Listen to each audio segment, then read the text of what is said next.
આજે આપણે બનાવીશું ઇન્સ્ટન્ટ છોલે, જે આપણે પરોઠા, કુલચે, રોટલી કોઈની પણ સાથે ખાઈ શકાય. તો આપણે સૌપ્રથમ પહેલાં તેલ લઈશું વઘાર માટે. પછી તેલ ગરમ થઈ જાય એટલે એની અંદર જીરું નાખવાનું, થોડી હિંગ નાખવાની અને ખડા મસાલા નાખી દેવાના. પછી એની અંદર લસણ, આદુ, મરચાં એની પેસ્ટ ઉમેરી અને સાતળી લેવાની. પેસ્ટ સતળાઈ જાય એટલે પછી એની અંદર ડુંગળીની ગ્રેવી 1 કપ આપણે નાખીશું અને તેને બરાબર સાતળી લઈશું જ્યાં સુધી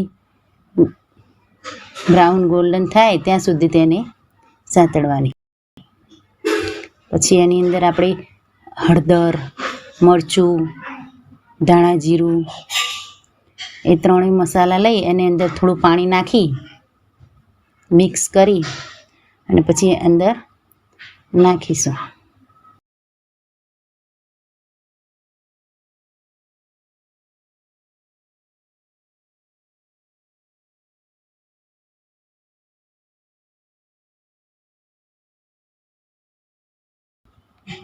આવી રીતે મસાલા એડ કરવાથી મસાલા બળી જતા નથી અને તેનો સ્વાદ જળવાઈ રહે છે.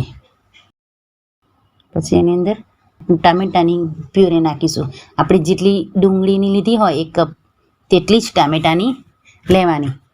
બેનું પ્રમાણ સરખું રાખવાથી સ્વાદ જળવાઈ રહે. હવે જ્યાં સુધી પાકી જાય અને તેલ છૂટું પડે ત્યાં સુધી આપણે ઢાંકી દઈશું. તેલ છૂટી પડી ગયું. હવે આપણે એની અંદર શેકેલી સિંગનો ભૂકો કરી અને નાખીશું, કારણ કે આ નાખવાથી ગ્રેવી થીક થાય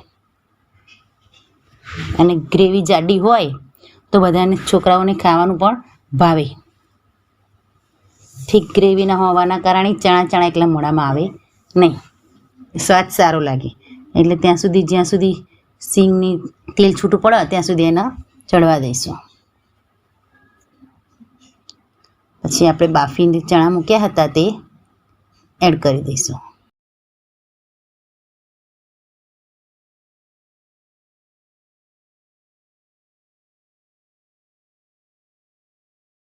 હવે તેને સૌપ્રથમ પહેલાં મિક્સ કરી દઈશું.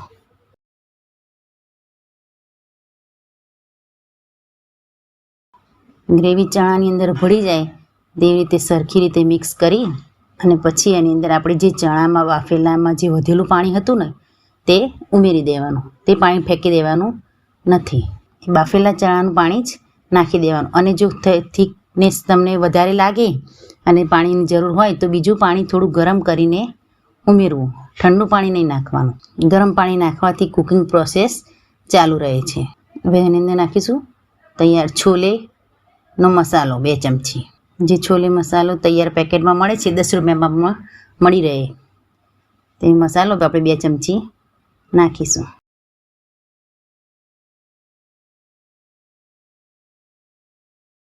અને પછી 5 મિનિટ સુધી કૂક થવા દઈશું.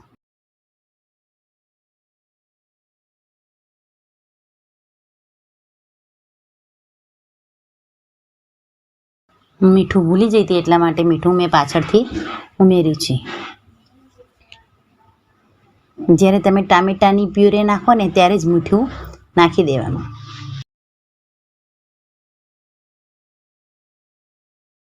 હવે આપણા છોલે તૈયાર છે. એનો 100 ગુણો સ્વાદ વધારવા માટે આપણે ઉપરથી એક વઘાર કરીશું.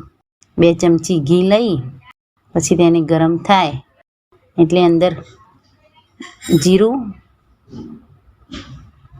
હિંગ નાખી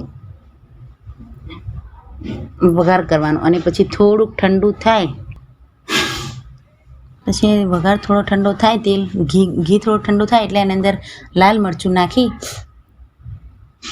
અને પછી ઉપરથી વેડી દઈશું મિક્સ કરી.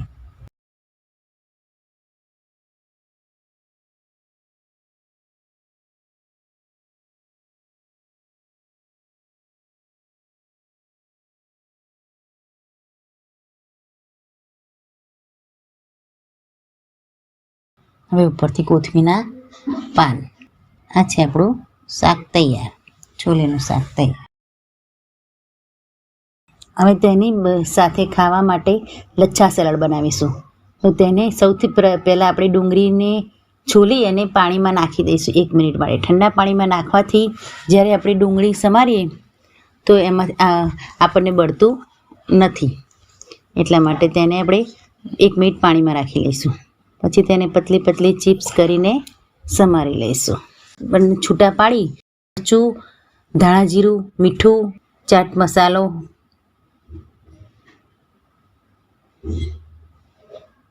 અને લીંબુ નીચોવી દઈશું.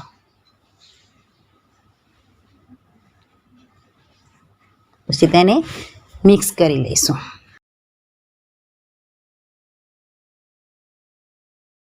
હવે આપણા છોલે તૈયાર થઈ ગયા છે. મારી રેસીપી થોડી પણ તમને ગમી હોય તો લાઈક, શેર અને સબસ્ક્રાઈબ કરજો.